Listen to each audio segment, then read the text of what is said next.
What is up, family? Here we go again. We have, well, it's the same Patreon request. Part 3. Partie 3. Ça marche tout? Okay. So, we stopped. We were just starting to, see what's going on in Jerusalem this time. Le roi, Louis, ben voilà, the story of, le roi. This guy's amazing so far. To me, it's basically Jesus Christ Part 2. That's who he is, really. I mean, it's very, very similar, if you ask me. The thought process of, Jesus and this king. They weren't that different. I'm just saying. So, let's see what's going on. Allez, on continue. Louis est seul. Attends. Quoi? Oh, merde. Boom. Louis est seul, coupé du monde, dans sa minuscule cellule de 20 à 25 pieds de côté. Oh, that's right. He got caught. They captured him. Chaque jour, 300 ou 400 chevaliers sont amenés au bord du Nil. Ceux qui renoncent à leur foi sont faits esclaves. Les autres sont tués. Pendant sa captivité, le roi apprend que Marguerite, qui est venue en croisade avec lui, a donné naissance à un fils. Damiette ne tiendra plus longtemps. Marguerite et son nouveau-né, Jean Tristan, sont en danger. Les Pisans et les Génois, dernier rempart contre les Sarrasins, veulent quitter la ville. Marguerite s'est comportée en dame de chevalerie. Elle a négocié avec les marchands, assurant la défense de la ville. Les négociations aboutissent le 6 mai 1250. Après 3 mois de captivité, Louis et certains de ses frères d'armes sont libérés contre une importante rançon. En échange, ils doivent libérer Damiette et quitter immédiatement le territoire égyptien. La Montjoie reprend la mer, direction Acre, à 150 km de Jérusalem. Une terre encore aux mains des chrétiens. Louis veut défendre la chrétienté en Terre Sainte, fortifier ses derniers bastions, éviter à tout prix qu'il ne tombe aux mains des Turcs. D'Acre, il œuvrera pour continuer à négocier la libération de ses 12 000 compagnons encore captifs. Les cloches d'Acre carillonnent en signe de bienvenue. La foule acclame le roi dans toute la ville. On entend monter des tédéums. Louis, en regardant ses troupes, est envahi de chagrin. Sur les 2800 chevaliers qui l'entouraient à Chypre, une petite centaine se trouve à ses côtés. Nous sommes en juin 1250. Déjà 1 an que la croisade a débuté, Louis convoque ses plus proches. Il leur demande conseil. « Sire, vous ne pouvez pas demeurer en Orient, lui disent certains, alors que d'autres lui soufflent. Restez, sinon vos compagnons ne sortiront jamais de prison. » J'ai choisi de rester. Madame la reine saura défendre le royaume. Je demeurerai ici jusqu'au dernier franc captif. Mais je laisse à chacun d'entre vous la liberté de partir ou de faire demeurance à mes côtés. Beaucoup décident de partir, dont ses 2 frères, Charles et Alphonse. Ils informeront le royaume de l'échec de la croisade.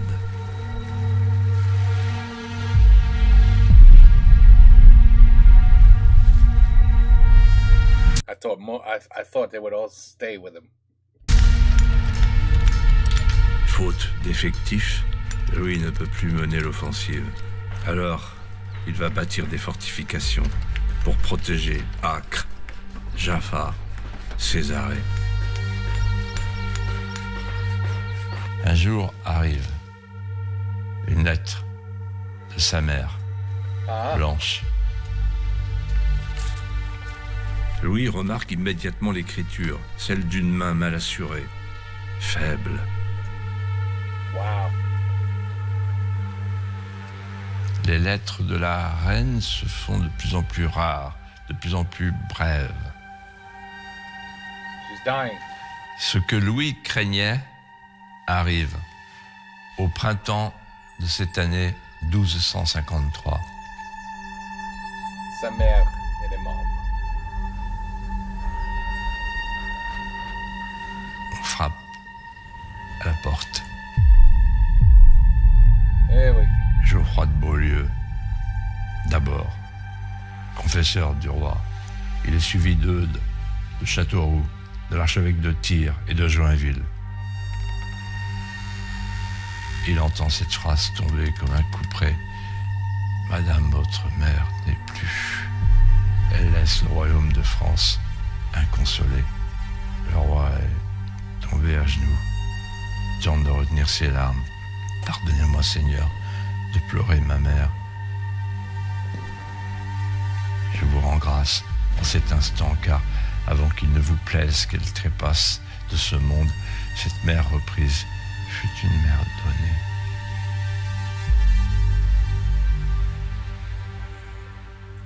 Le deuil est interrompu par la situation en Terre Sainte. La ville de Sayette est attaquée par les Sarrasins. Louis prend la direction de Sayette. En approchant, par les hauteurs, le spectacle est lugubre. Un amoncellement de corps inertes. 3000 soldats chrétiens ont été massacrés. Unbelievable. I don't know. Mankind is really something special. Il n'y a que des cadavres en décomposition. Louis s'avance, animé par une obsession.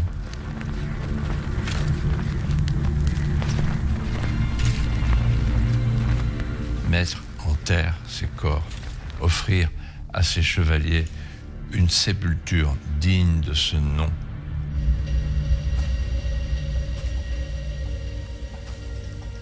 Louis ressent maintenant le retour comme une nécessité imminente. Il consulte ses barons et chevaliers. Leur réponse est unanime. Il faut rentrer. Dans son fort intérieur, Louis le sait. Il reviendra. Après 6 ans d'exil en Terre Sainte, la Montjoie accoste en Provence le 6 juillet 1254. La route de Louis sera encore longue avant de rejoindre la capitale. Mais il fait une halte à Aix-en-Provence. Elle sera décisive. Le roi interroge un moine nommé Hugues et lui demande: quel doit être mon premier acte après ces 6 années d'exil? Votre premier acte: rendre justice au peuple. À la Sainte-Baume, dans une prière secrète à Marie-Madeleine, Louis cherche ses réponses. Pourquoi Dieu m'a-t-il privé du droit d'approcher le lieu sacré de la déposition? Sa défaite est une honte, une tache indélébile sur sa couronne.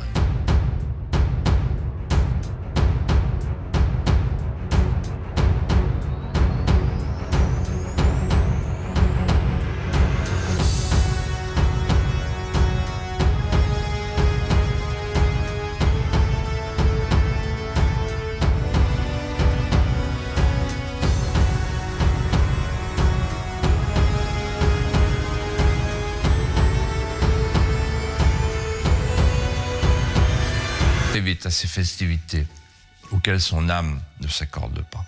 Sa quête du Graal a échoué.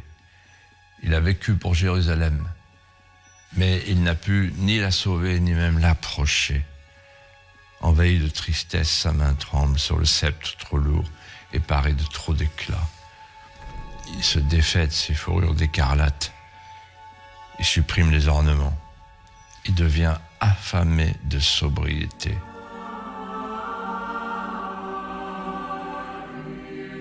Louis, depuis son retour, est encore et toujours plus pieux. Sa conversion intérieure le pousse à devenir toujours plus juste.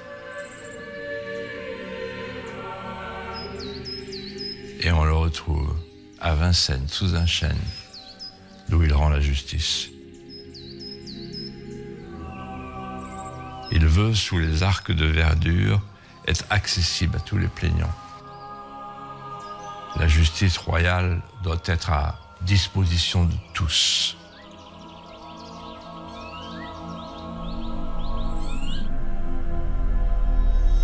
Assoiffé de justice, réformateur, Louis IX devient un homme d'État.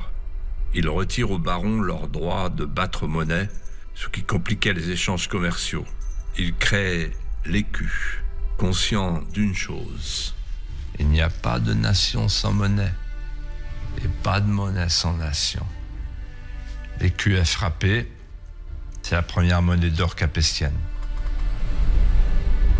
Louis retire aussi aux barons le droit de déclarer la guerre.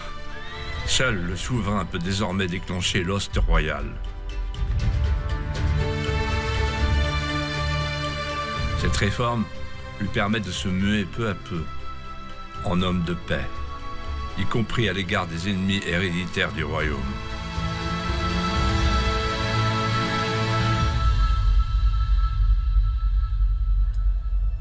En ce début d'année 1254, Louis reçoit une missive. Le roi Henri III souhaite traverser le royaume de France pour passer de la Gascogne, où il réside sur ses terres, à son pays. Il souhaite passer par l'abbaye de Fontevraud pour y enterrer les restes de sa mère, Isabelle d'Angleterre. Naturellement, Louis lui accorde un sauf-conduit royal et décide de chevaucher à ses côtés jusqu'à Paris.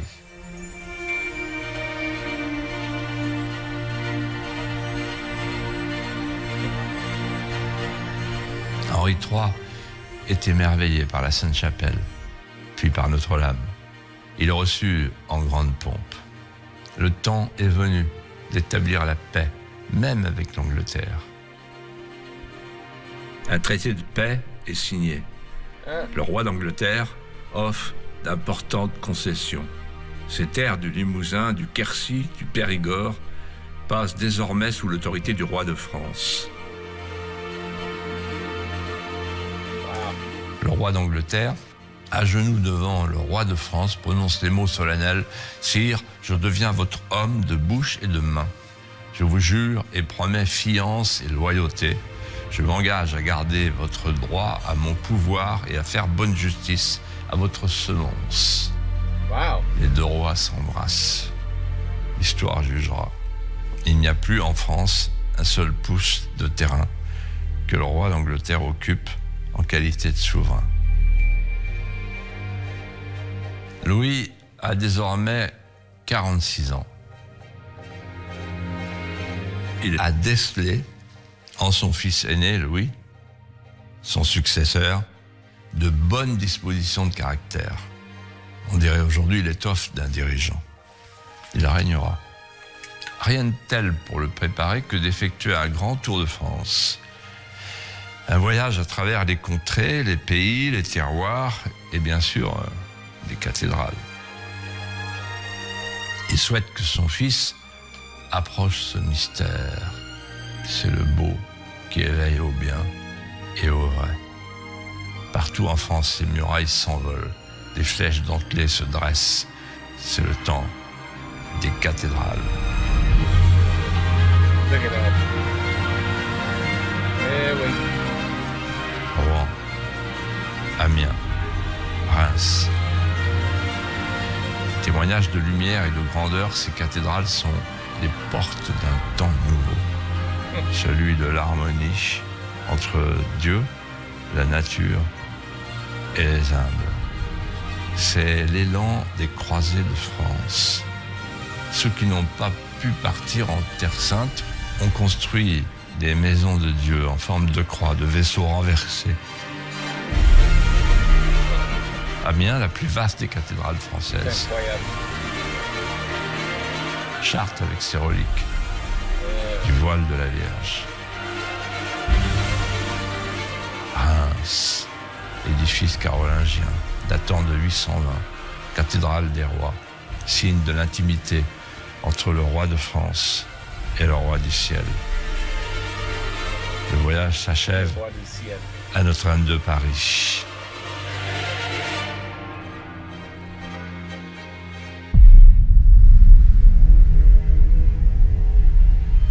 Un soir de janvier 1260, une terrible nouvelle tombe.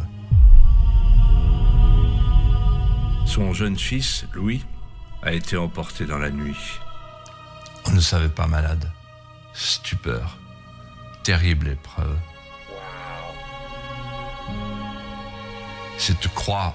This poor guy went through. I mean, he went through everything, and he's 46 years old. Maybe now, by now, maybe he's 50. But he's gone through more than the normal man does in his entire lifetime. And I mean somebody who lives to 90 to 100 years old. Not even close to what Louis has gone through. Not even close. Est trop lourde à porter. Immense douleur du père, de la mère, Marguerite. Henri III, dans un geste d'affection,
être croisé, c'est le passage de toute une vie.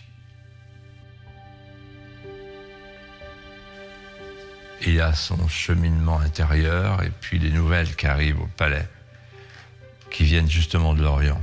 Les appels de la Terre Sainte se font de plus en plus pressants. Chaque jour, au Louvre, des pèlerins, des clercs, des chevaliers viennent en larmes dresser le lamentable tableau des désastres qui se succèdent. En mars 1263, la situation dégénère. Les églises de Nazareth sont rasées, idem au mont Tabor. Jaffa est tombé en 1 heure, Césarée en 2 jours. La Terre Sainte n'est plus qu'un petit chapelet de quelques grains disséminés au bord de la mer. Can't be in 2 places at once, that's the problem. Partout monte le cri. Sire, sire, on vous attend. Venez. Louis a pris sa décision. Le 25 mars 1267, il convoque un parlement. Louis les appelle à se croiser. Beaucoup de barons se font porter pâles. Sous les yeux de l'Assemblée, Louis prend à nouveau l'insigne des croisés, avec ses fils, Philippe, Jean-Tristan et Pierre. C'est en pleine préparation de son expédition qu'une série de deuils vient frapper la famille royale. Marguerite pleure la mort de ses 2 sœurs. Et maintenant, c'est la sœur du roi, Isabelle, qui vient de s'éteindre. Ces tristesses viennent charger la croix pèlerine du roi. Louis n'est pas encore parti, il est accablé. Le départ est fixé au mois de mai 1270. vient le temps des adieux à la reine. Marguerite ne viendra pas. Elle a maintenant 49 ans. Et les deuils l'ont rendue lasse. Elle craint de ne jamais revoir son époux. C'est un arrachement. It's unbelievable the way things just happened. Le convoi quitte Saint-Denis, s'arrête, le temps d'une prière, dans la majestueuse Notre-Dame, pour placer le pèlerinage sous la garde de la Vierge. Auxerre, puis un arrêt à Sens, face à la cathédrale où il s'était marié. Passage ensuite à Cluny. Louis se souvient des échanges houleux avec le pape. Le convoi royal atteint Aigues-Mortes à la mi-mai.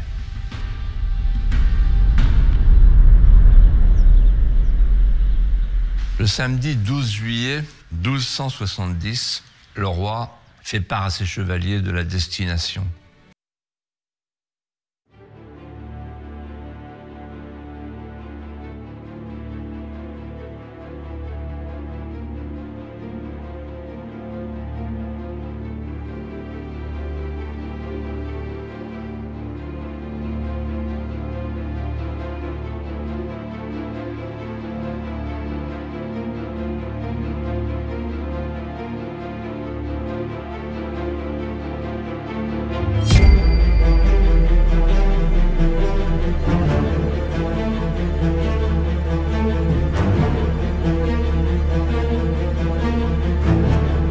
Laisse tomber les ancres devant le port de Tunis. L'amiral, Florent de Varenne, débarque en éclaireur pour repérer les lieux, voir si la ville est à l'accueil ou si une résistance se prépare. Louis et ses 30 000 soldats débarquent à leur tour et installent sur le rivage leur campement. Les Sarrasins sont repérés aux alentours, sans hostilité au départ. Rapidement, l'armée manque d'eau. Les cavaliers morts passent au grand galop à proximité des soldats pour les empêcher d'accéder aux sources.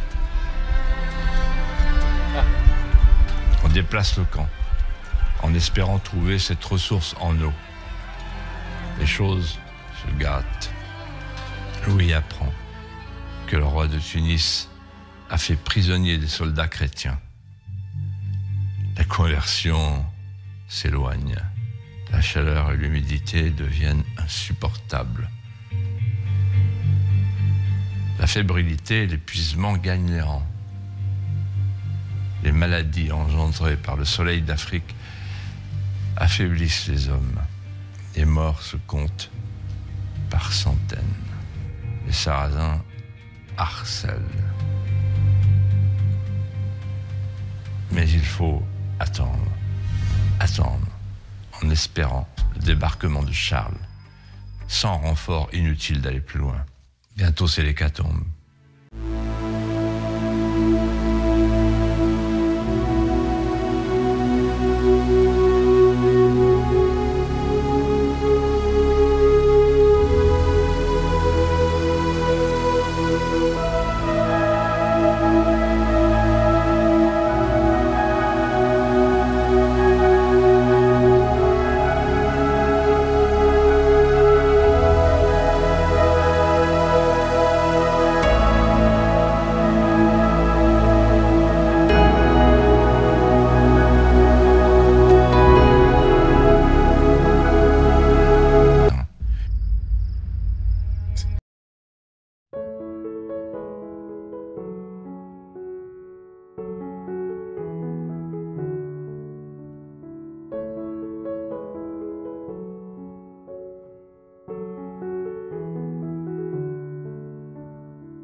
la litanie des saints.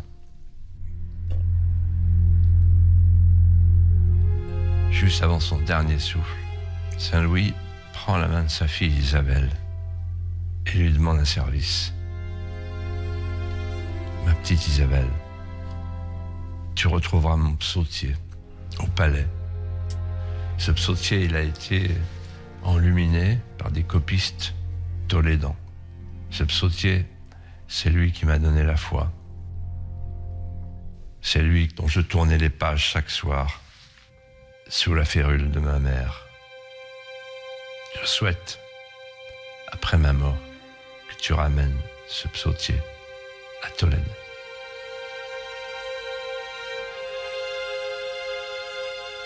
Louis s'abandonne et ne lutte plus.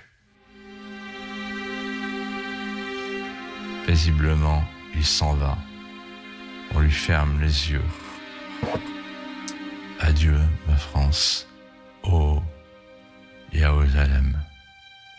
Le roi meurt, allongé sur un lit de cendres, comme les moines cisterciens, configurés au roi des rois. Le roi est mort.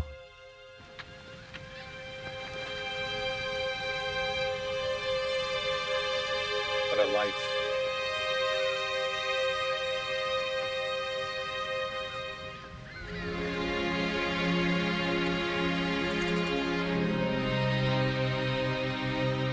Un saint est né.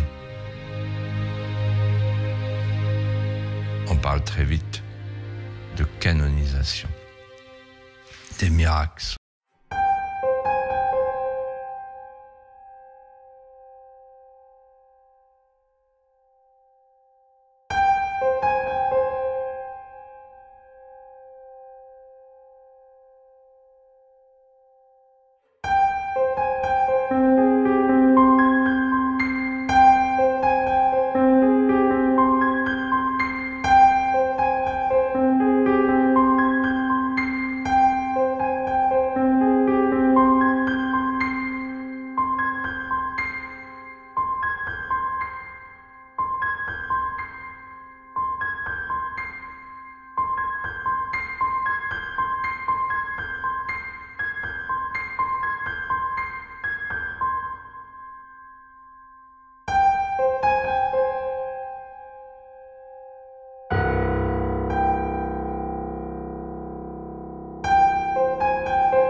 Elle n'a jamais voulu I bet you what? I never knew that. I never knew that. Just learned something new right there. abandonner son nom. Et son drapeau arbore toujours fièrement la fleur de lys, en hommage au roi. Wow. Saint Louis a donné une basilique à Tunis, là où il est mort. Wow. À Rome, Saint Louis est l'église des Français.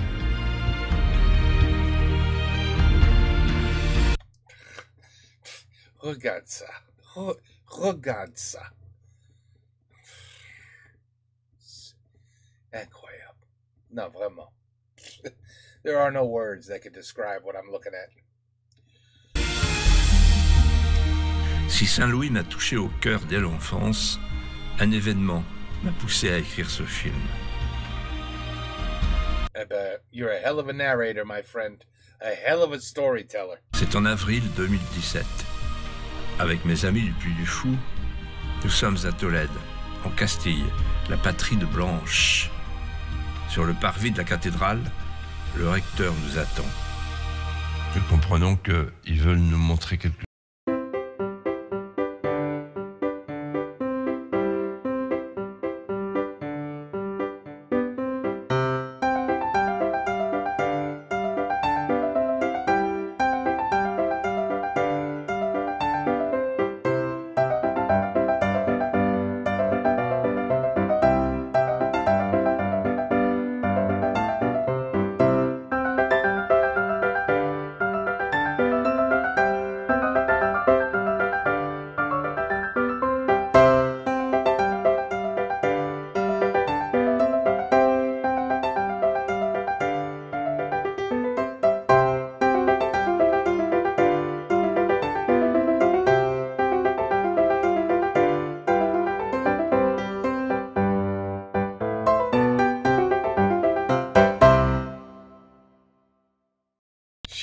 She kept her promise. Tenu parole.